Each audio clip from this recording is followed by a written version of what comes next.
Saya kader biasa aja. Ya. Bahkan bisa dibilang kalau mau kasarnya lagi caleg gagal. Saya kader biasa aja.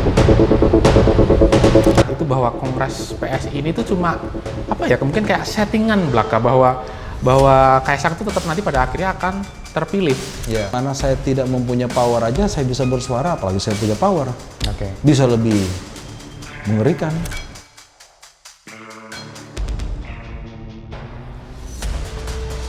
Halo Tribuners, kembali lagi di podcast Tribun Solo, podcast yang membahas isu-isu menarik di kawasan Solo dan Solo Raya bersama saya Vincentius Desta.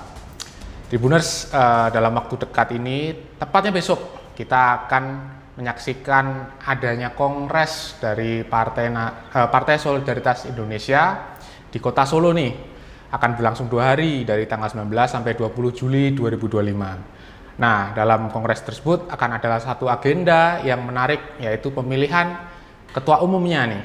Nah, di PSI sendiri kemarin ada 3 kandidat, yaitu mulai dari kandidat pertama itu Ronald Ariston Sinaga atau yang biasa disapa Bro Ron. Kemudian kandidat kedua yaitu petahana Kaisang Pangarep yang juga putra bungsu Presiden ke-7 RI yaitu Joko Widodo. Dan yang kandidat terakhir adalah Agus Mulyono Herlambang. Nah, untuk kita bahas lebih lanjut nih kongresnya besok seperti apa dan persiapan dari para kandidat, kita datangkan salah satunya yaitu Bro Ron nih. Dari Bro Ron, apa kabar? Baik, Om. Terima kasih udah mengundang. Ya, Bro Ron. Ya. Ini kita mau langsung aja nih, Bro. Ayo, jadi, gas. Bro Ron ini kan dulu entrepreneur gitu ya, jadi yang bergerak di bidang otomotif, konstruksi juga ya? Konstruksi juga, nah, betul. Kok tiba-tiba masuk politik nih bro? Terus kenapa milih PSI? Nah. Tiba-tiba masuk politik, karena gabut kali ya. Waduh, masa gabut doang? Alasannya nih bang? Oh, waktu itu masuk politik gara-gara apa ya? Ada masalah di konstruksi, penagihan di BUMN. Ya intinya pengen bikin gebrakan lah. Kita waktu itu pilih di PSI masuk politik karena mau nyalek di 2024. Nah, nyalek 2024 kita pilih PSI dengan rencana kalau jadi mungkin lebih berisik lagi mempresentasikan vendor-vendor yang bermasalah di BUMN. Jadi selama ini kan track record BUMN khususnya di bidang konstruksi ya sangat jelek, membayar vendornya. Mungkin kalau kita nanti bisa menjadi perwakilan atau advokasi, mungkin kedepannya para vendor ini yang sudah kerjasama sama BUMN Karya bidang konstruksi bisa dapat tagihan atau tagihan-tagihan yang mandak itu cair lah ya kan. Tapi ternyata ya kita belum mendapatkan kesempatan itu untuk masuk Senayan. Jadi niatnya lebih kepada pengen membantu orang gitu? Ya selalu awalnya begitu, betul. Apa yang dirasakin ketika membantu orang-orang itu sih bro? Sebenarnya sih rasa kepuasan saat memberikan hasil dan mereka berterima kasih. Oh, okay. Jadi cenderung selama ini yang kita bantu orang itu rasa apresiasi mereka itu yang membuat saya itu lebih semangat ke depannya untuk membantu orang. Terus kenapa PSI bro? Kenapa kita pasti berpikir kenapa nggak partai-partai besar? Kenapa malah justru milih Partai Solidaritas Indonesia yang notabene masih partai baru gitu? Ya karena saya merasa di partai besar mungkin dengan karakter saya ini yang agak barbar, agak agresif, ya mungkin kurang diterima lah ya partai-partai besar yang senior-senior ya. Nah, dengan waktu itu kan PSI jargonnya partai anak muda, anti korupsi, anti terorisme, jadi ya cocoklah di hati ya khususnya partai anak muda ya, yang mungkin bisa lebih menerima saya yang super ekspresif gini kan, ya, daripada partai-partai besar yang senior-senior ya makanya kita pilih itu. Jadi ya itu tadi saya memikirkan bahwa fokusnya untuk membantu orang, jadi tidak harus menjadi pejabat, jadi nggak jadi pemikiran saya itu bukan saya yang rugi. Jadi ya nggak harus partai besar, tetapi di partai yang bisa menerima saya juga. Bukan sekedar saya harus partai ini, tapi saya juga pengen partai itu menerima saya. Dan itu terjadi di PSI. Selama ini dengan keberisikannya Bro Ron di media sosial dan yang lain, pernah ditegur nggak Bro? Nggak pernah ditegur. Nggak pernah? Tidak pernah ditegur sama sekali. Nggak pernah ditegur sama ketua umum sebelumnya. Waktu saya masuk PSI itu sekitar April 2023. Waktu itu ketua umumnya masih Mas Giring, ya Bro Giring ya.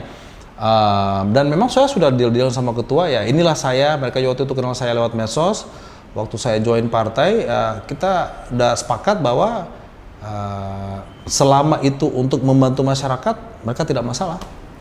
Oh, berarti tidak pernah sama sekali ditegur sama Tidak pernah ditegur. Bahkan waktu ganti ketua umum Mas Kaisang, kan saya masuk di April, beliau masuk September 2023 ya. Yeah. Ya kan saya tetap konsisten tuh sampai sekarang, nggak pernah ditegur, nggak pernah disuruh rem, nggak pernah bilang. Malah kita sempat bercanda, ketemu bilang ya udah gas aja, selama bantu orang nggak masalah. Jadi ya dapat dukungan seperti itu juga membuat kita memang bangga lah ada di partai yang walaupun sifat saya itu agak beda daripada yang lain-lain, dari politisi-politisi lain, tapi ya itu intinya kan kita membantu masyarakat. Oke. Kemudian Bro Ron, kenapa ini terus tiba-tiba ketika ada pemilihan ketua umum, Bro Ron mengajukan diri sebagai calon ketua umum? Ya. Apakah itu juga ada kaitannya waktu itu ditantang sama? Ya, ada kaitannya ditantang, ya kan? Dan kayaknya ya karena beliau ini dengan posisinya sebagai petahana dan juga anak mantan presiden, mungkin pada nggak ada yang berani maju kali ya. Iya. Nggak ada yang berani maju. Ya udah nggak ada yang berani maju, terus dia tantang, ya udah kita ramaikan aja, ayo kita masuk. Tapi ada pemikiran untuk maju itu karena mungkin mengubah sesuatu di PSI ini yang mungkin Bro Ron kurang sreg gitu? Selama ini gini, saya maju itu memang betul beliau tantang dan memang ikut meramaikan. Tetapi bukan karena tidak ada yang serak. Tapi selama ini ya konsepnya kalau saya maju dan kalau saya bisa menang, mungkin saja apa yang saya inginkan selama ini yang saya lakukan di luar itu saya bisa membawa masuk menjadi aktivitas partai juga. Jadi bukan sekedar aktivitas saya kan punya tim kecil nih di luar partai dan memang tidak ada berurusan sama partai. Saya berpikir kalau saya jadi ketua umum kan saya bisa bawa ini menjadi program partai. Ya itu juga lah. Dan ide itu muncul setelah diajak untuk mencoba maju menjadi calon ketua umum. Tapi kan jadi bukan terpikir bahwa saya mau maju karena saya mau begini enggak. Okay. Saya terpikir saya mau begini karena maju sebagai ketua umum partai. Oke. Gitu. Kan tapi maju tentu tidak mungkin kalau nggak ada modal nih Mas. Ya. Nah, kalau dilihat di awal ketika mau mengajukan itu siapa-siapa sih kayak mungkin dari DPW ini atau DPD ini sudah mengajukan dukungannya gitu. Ya betul. Nah itu ketika itu siapa yang mendukung Bro Ron untuk pada akhirnya Bro Ron ini akhirnya oke lah saya maju gitu? Ya memang dengan syarat-syaratnya itu kan kedengarannya sih berat, kedengarannya kan berat ya kan, harus 5 DPW terus 25 DPD ya, 20 DPD, memang kedengarannya berat ya kan, 5 10. Tapi dengan track record saya selama ini ya hampir semua kader di PS ini kenal saya. Jadi dengan ada kesempatan saya untuk maju dan pendukung utamanya adalah dari Jawa Barat, ya ketua DPW Jawa Barat, tidak susah bagi saya menjual diri saya ke DPW lain, ya kan. Biasanya yang maju jadi calon ketua umum itu kan, baik pun di partai-partai lain kan pasti mereka saling menunggu nih, ini siapa yang dukung nih ya. Kalau si A dukung mungkin si B akan ikut, kalau si D dukung mungkin si F akan ikut. Ya jadi Jawa Barat yang pertama mendukung. Mendapat yang lain ya nggak terlalu sulit bagi saya dan juga mereka sudah kenal saya. Itu dari Jawa Barat itu pertamanya menghubungi Bro Ron gimana? Oh saya pengen mendukung Bro Ron nih atau gimana? Jadi waktu saya ada memang rencana maju ya dibilang diminta partai untuk DPP untuk mencari dukungan ya saya langsung hubungin Jawa Barat kan kebetulan saya wakil ketua 1 di DPW Jawa Barat ya saya langsung hubungin Pak Ketua ya Pak Ketua sangat senang sangat kaget ya kan serius maju ya udah kalau maju kita dukung ya, udah. Dari situ udah berantai gampang dapat yang lain-lainnya. Yang lain-lain ini siapa yang mungkin dukungannya juga sebesar Jabar gitu? Ya saya dari Sumatera Utara ada, Kepulauan Riau ada, dan juga Kalimantan Tengah ada, Sulawesi Utara dapat, dan sebegitu banyak DPD. Kalau ini kan kondisi kita bertarung, posisinya PSI itu mempertarungkan basisnya di Jawa Tengah nih, di Solo, kandangnya Mas Kaisang gitu. Itu ada kekhawatiran nggak bro? Enggak, bagi saya nggak terlalu khawatir karena konsep yang kita jalankan di PSI ini kan tidak main kubu-kubuan seperti partai-partai lainnya ya kan karena pemilihan ketua umum di partai lainnya itu yang biasanya partai besar itu berdasarkan pengurus-pengurus daerah ya kan? Konsep yang kita jalankan adalah semua kader se-Indonesia yang sudah terdaftar dan terverifikasi identitasnya. Jadi mau dimanapun kongres ini, mau di Solo, mau di Sumatera, mau di Papua, nggak masalah, karena itu hanya sebagai tempat acara saja. Tetapi yang realnya itu, acaranya ini, pemilunya ini terjadi di HP masing-masing dari Sabang sampai Merauke. Jadi nggak terlalu pemikiran bagi saya bahwa akan menang, Mas Kaisang akan menang karena ini tuan rumahnya, ini kandangnya Mas Kaisang, kandang keluarganya Pak Jokowi. Enggak, itu saya nggak terlalu mikirin. Tapi ada pandangan dari pakar gitu yang bilang sistem one man one vote ini yang dilakukan melalui e-voting ini tuh justru menguntungkan kandidat-kandidat yang memang sudah terkenal gitu. Jadi kayak Mas Kaisang ini diuntungkan karena sudah terkenal, apalagi beliau adalah putra dari mantan presiden gitu. Nah itu kalau Bro Ron nanggapnya gitu gimana? Ya kalau terpilih karena terkenal ya itu normatif, semua juga orang gitu. Kalau terkenal ya pasti akan terpilih, ya kan? Ya tinggal menunjukkan, makanya saya punya kampanye itu selain saya mendatangin beberapa titik dukungan DPW saya menggunakan konten-konten yang lama saya untuk di-up lagi, dinaikin lagi di sosial media saya supaya orang-orang yang dulunya hanya mendengar nama saya makin memahami siapa itu Bro Ron. Jadi kalau masalah terkenal, sama-sama lah kita terkenal kalau di kalangan internal. Berarti kalau langkahnya Bro Ron untuk menarik popularitas dari kader-kader PSI yang se-Indonesia itu juga cuma nge-blast di media sosial atau terjun juga Bro? Terjun, saya terjun ke lapangan, saya melakukan kunjungan ke DPW di Kalimantan Tengah, di Palangkaraya juga DPD-nya, Kepulauan Riau saya ke Batam, Sumatera Utara saya ke Medan, Jawa Barat saya ke Bandung malah. Ya, walaupun pas saya datang semuanya udah kenal sebenarnya, semuanya udah kenal, jadi buang energi aja sih.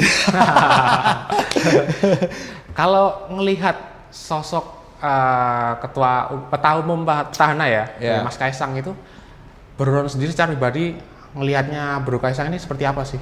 Kita itu sebenarnya punya karakter yang berbeda total ya. Kalau beliau kan sekeluarga ya, bapak sama abang ya.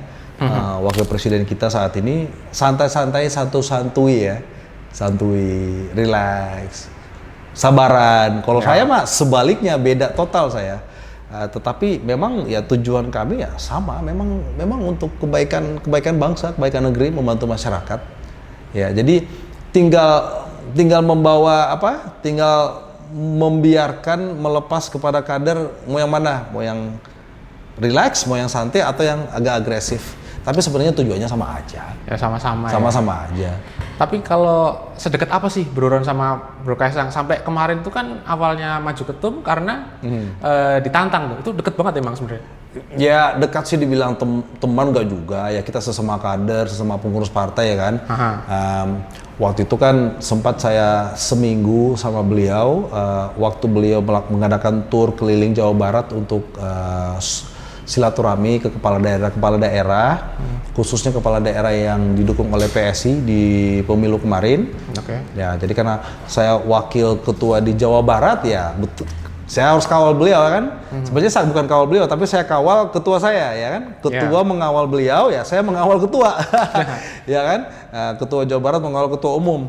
Jadi ya saya mengawal ketua Jawa Barat ya akhirnya kita sering ngobrol dalam perjalanan, apalagi kan kadang-kadang ada di antar kota itu perjalanan 2 jam ya kan, bisa sambil ngobrol juga.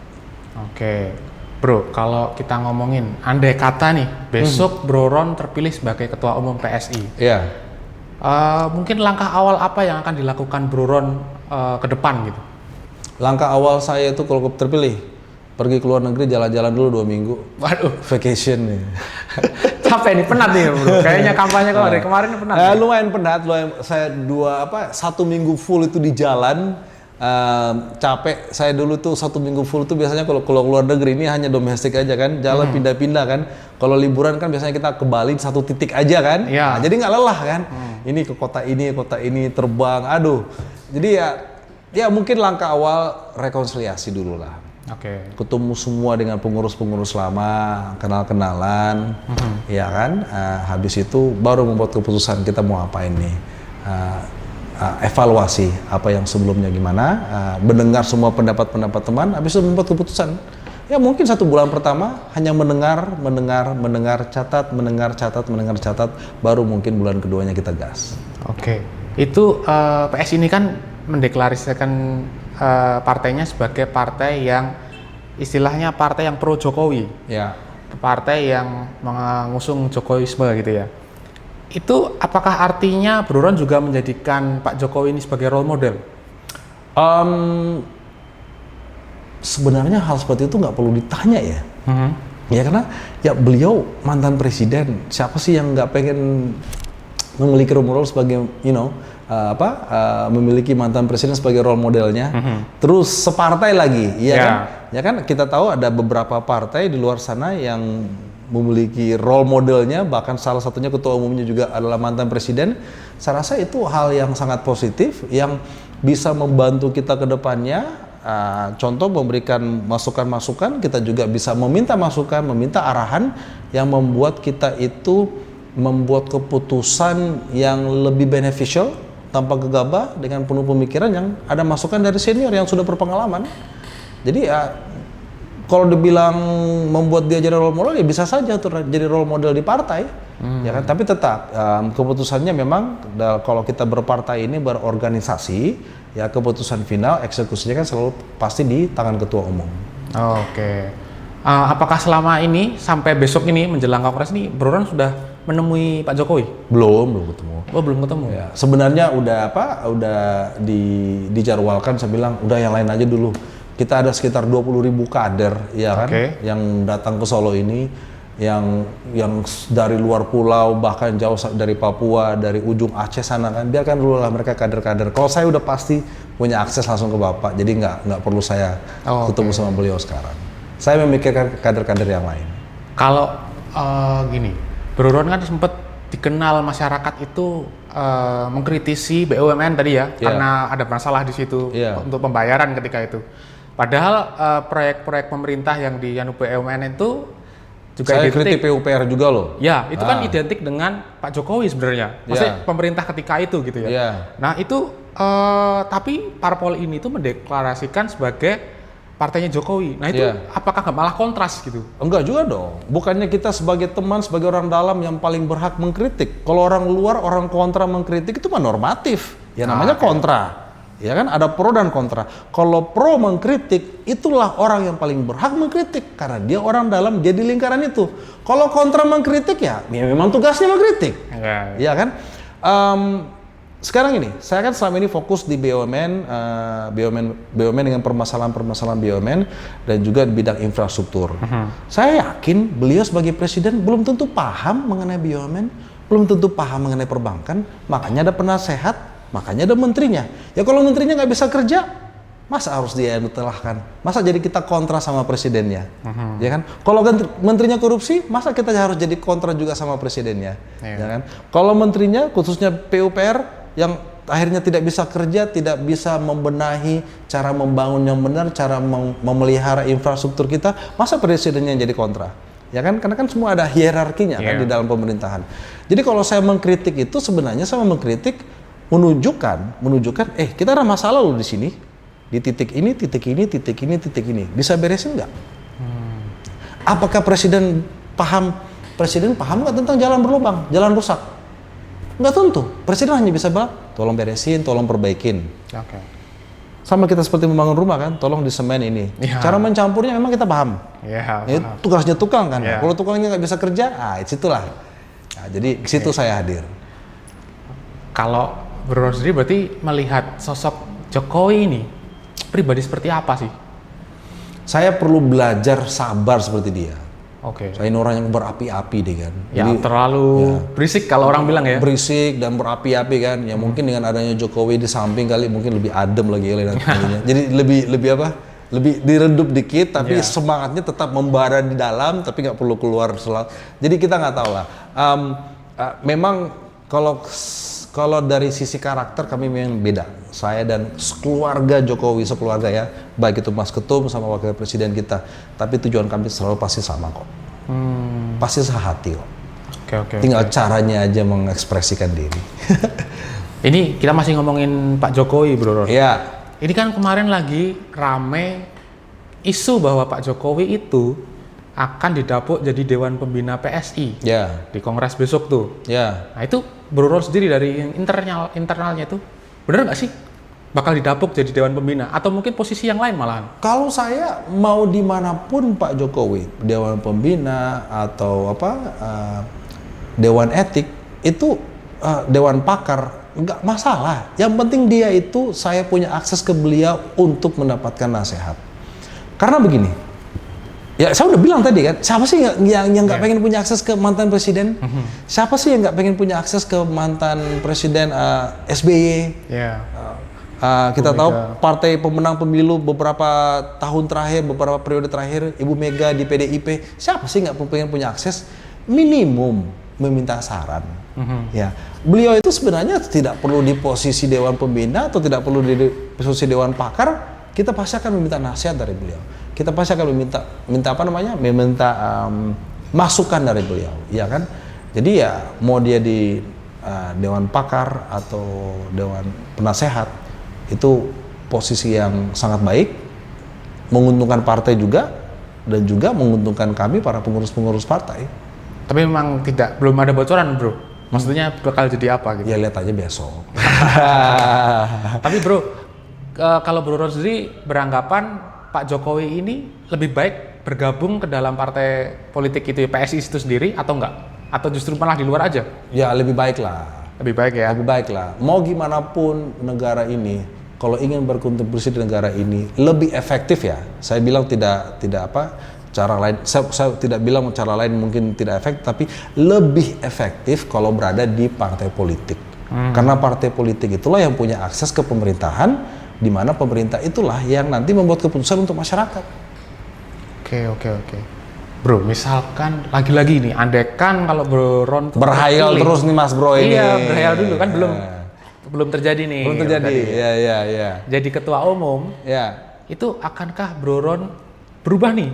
Apakah tetap akan stay jadi di masyarakat itu akan tetap berisik nih, akan langsung mengkritik segala sana sini, atau justru mengikuti mungkin kayak arahan Dewan Pembina yang mungkin besok diisi mungkin salah satunya Pak Jokowi gitu, ataukah itu memang berani nggak berseberangan sama pengurus gitu? Berani, kenapa nggak berani? Nah ini pertimbangan kayak gini tuh gimana Bro Ron mengambilnya? Iya kan kita sebagai ketua umum kan punya kuasa penuh sampai 2030, ya kan? Kita ngomong apa ya tadi kan pertanyaannya mengenai karakter saya nih. Berani nggak bersuara kayak ini kan? Kita nggak ngomong keputusan-keputusan yang butuh keputusan bersama ya. Karakter saya tidak akan berubah, bahkan bisa-bisa lebih barbar nanti ya. Kita sekarang udah punya power kalau sebagai ketua umum. Saya kan sebelum menjadi wakil ketua aja kan saya kader biasa aja. Bahkan bisa dibilang kalau mau kasarnya lagi caleg gagal. Tapi semenjak saya gagal di Januari 2024 saya nggak berubah sampai sekarang. Malah lebih agresif, lebih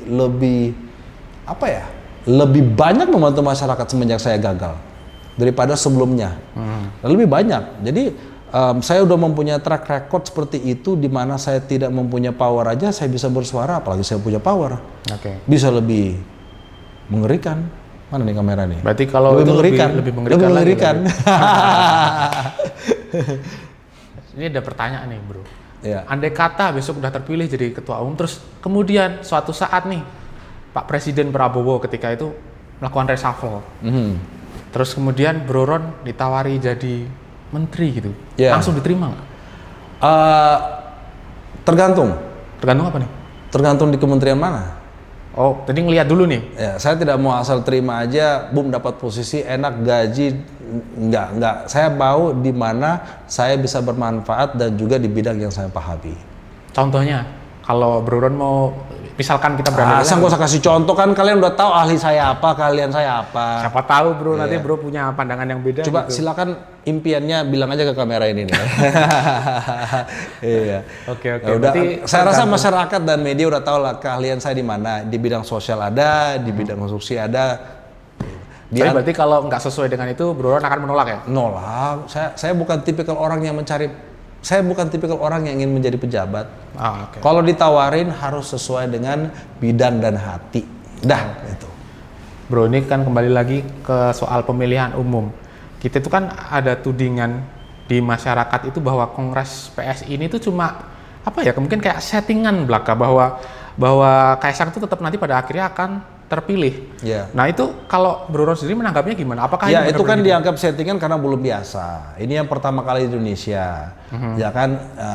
Mungkin yang masyarakat atau siapapun yang ngomong kayak tadi itu kan memahami pemilihan ketua umum itu lewat hanya pengurus-pengurus partai. Berarti itu kan melumrahkan korupsi. Mana ada memilih ketua umum tanpa pakai cuan gede, ya kan?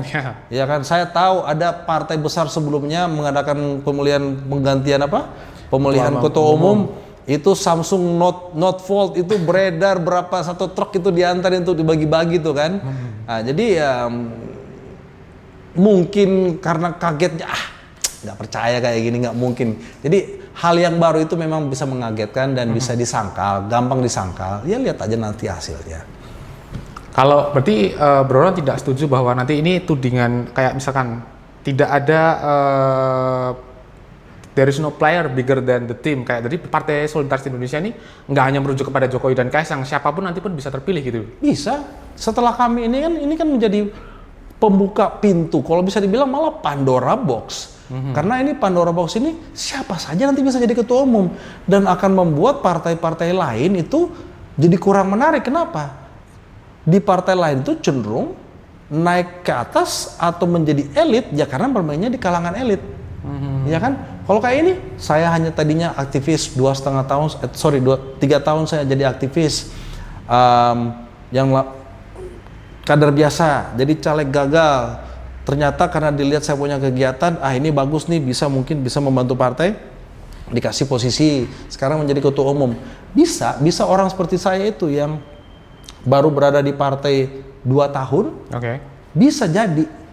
Di partai-partai besar saya rasa itu akan sangat susah, benar-benar ya. Dari bawah, ya kan, dari ranting dulu naik ke kecamatan, naik ke kabupaten kota, naik ke provinsi, kecuali dia lahir memang sudah dari elitnya, ya kan, dari elitnya yang kebetulan juga menjadi pejabat di pemerintahan, ya kan, nah itu memang sangat gampang.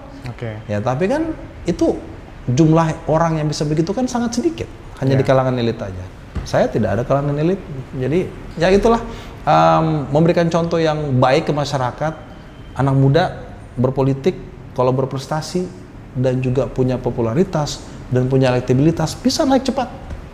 Ya itu ya, tergantung juga di partainya kan ya. Ya tergantung partai ya, hanya bisa PSI di situ saat ini. Coba di partai lain nggak bisa. Butuh koneksi dan duit. Bro, kita kalau ngelihat kemarin kan PSI di tahun 2024 kemarin masih gagal nih memberikan kadernya ada di Senayan gitu. Itu istilahnya ketika itu Mas Kaisang masih belum berhasil ya.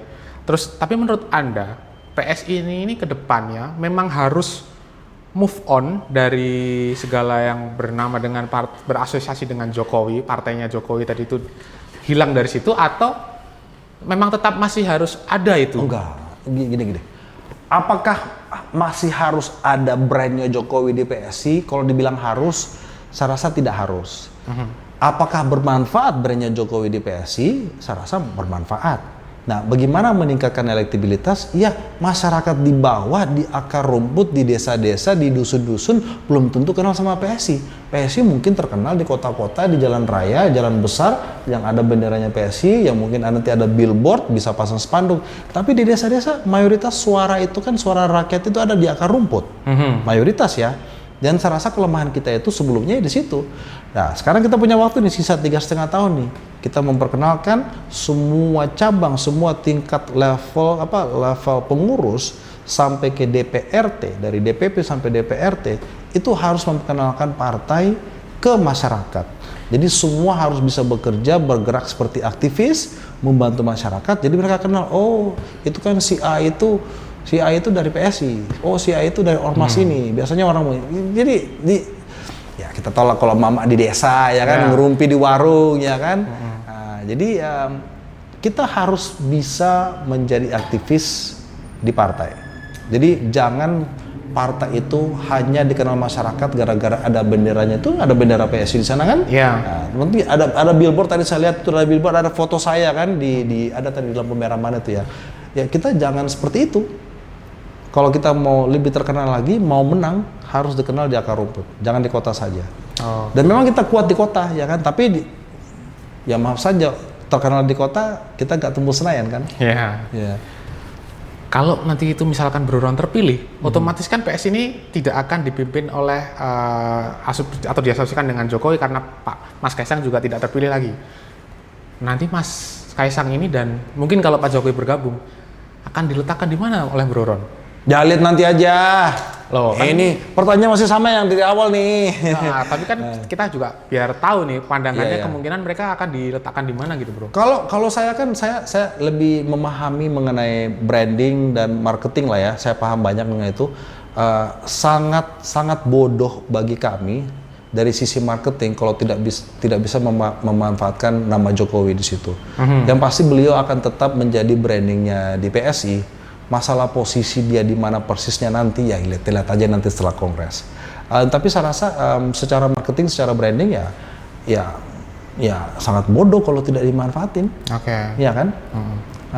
Jadi ya tetap kita akan menjadi circle utamanya di PSI itu ada orang-orang seperti Pak Jokowi, ya kan? Kebetulan anak beliau juga yang satu lagi yang paling gede wakil presiden. Ya, itu nggak sayang sekali kalau kita tidak manfaatin brandingnya di situ, ya kan? Kalau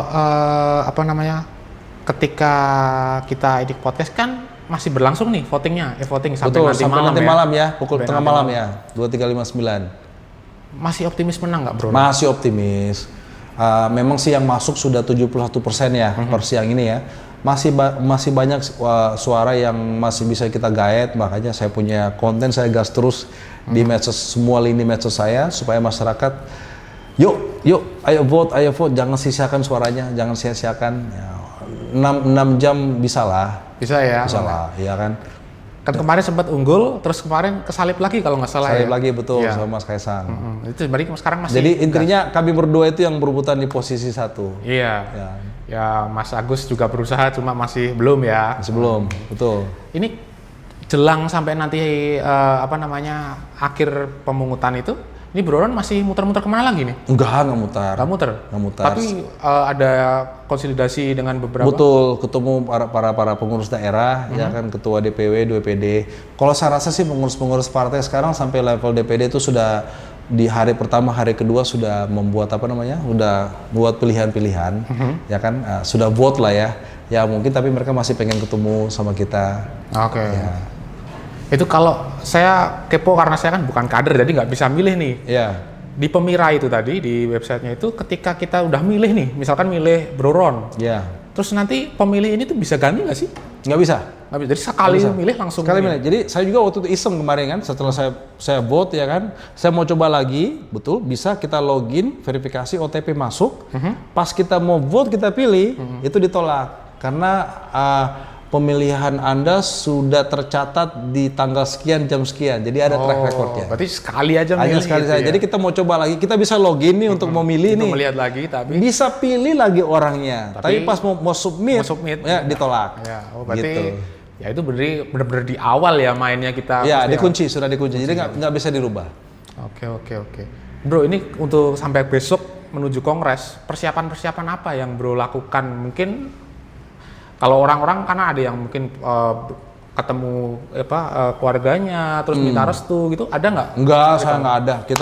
Kita Batak mah nggak gitu-gitu banget. Kalau saya sih mungkin malam ini saya mungkin siapkan pidato saya. Siapa tahu benar. Udah itu aja. Pidato kemenangan gitu ya. Itu disusun sendiri atau ada orang? Susun sendirilah. Sendiri. Tahu juga kalau orang lain susun nanti tetap gue aja yang baca kan, nanti edit mending saya aja dan ketik dari nol. Terus jatuhnya nanti besok ke sana bareng-bareng pendukung gitu datangnya atau gimana? Para pendukung betul. Nanti pendukung pendukung sudah nanti standby di lokasi untuk menyambut. Di Gerasaba gitu ya. Di Gerasaba untuk menyambut. Itu pun pendukung nanti nggak bisa masuk karena yang boleh masuk itu di hari pertama hanya para ketua partai dari daerah-daerah yang bisa masuk, sekretaris sama bendahara pun nggak bisa masuk. Tapi nanti pendukung menyambut, pas kita masuk, udah semua ketua masuk, acara dimulai, pintu ditutup, hanya ada ketua aja di dalam dan para calon. Bro, ini penutupan terakhir, gimana kalau misalkan nih Bro nggak kepilih? Nah, Bro Ron tuh terus mau gimana? Apakah mungkin kayak vakum dulu dari politik ini, dari PSI juga mungkin? Iya. Atau gimana setelah ini kan pertama kali nih, pertama kali nyalon, pertama kali mencoba merebutkan posisi yang tinggi di partai politik ya. Jadi saya belum tahu rasanya kalah. Oke. Jadi lihat aja nanti. Kita lihat tahu nanti kalau rasanya nangis gimana? ya, rasanya biasa aja, rasanya baper atau rasanya lega jadi nggak sibuk lagi nanti, nggak ada potensi sibuk atau potensi banyak waktu yang kosong, waktu banyak gabung. Kita lihat nanti lah ya, 2 hari lagi. Jadi karena ini saya sudah tumpuh sebulan terakhir, ya udahlah sabar-sabar nunggu 2 hari lagi deh mengenai perasaannya. Karena istri sendiri udah nanya, gimana kalau kalah? Ngapain lu? Oh iya, ngapain ya? Ya saya juga bingung. Ya tunggu 2 hari lagi deh. Tunggu 2 hari lagi ya. Tunggu 2 hari lagi. Ya. Besok tapi sebenarnya kan udah diumumin kan besok ya? udah diumumin, ya, betul. Jam 4 sore kan ya itu. Ya kan, tapi besok diumumin masalah kalah atau menang kan lihat nanti setelah hari Minggu. Oke. Partai menawarkan apa nih? Ya kan? Ya udah lihat nanti aja. Jadi Tribuners nanti kita lihat, kita tunggu apakah Bro Ron jadi ketum. Kalau jadi ketum nanti kesini lagi itu pasti ya Bro ya. Lagi, boleh. Ini Tribuners kita akhiri podcast Tribun Solo kali ini. Kita akan jumpa lagi di podcast Tribun Solo lainnya. Terima kasih ya Bro Ron ya udah datang ke sini. Kita lihat besok kongres hasilnya gimana. Saya Vincent Syesta undur diri. Assalamualaikum warahmatullahi wabarakatuh. Waalaikumsalam.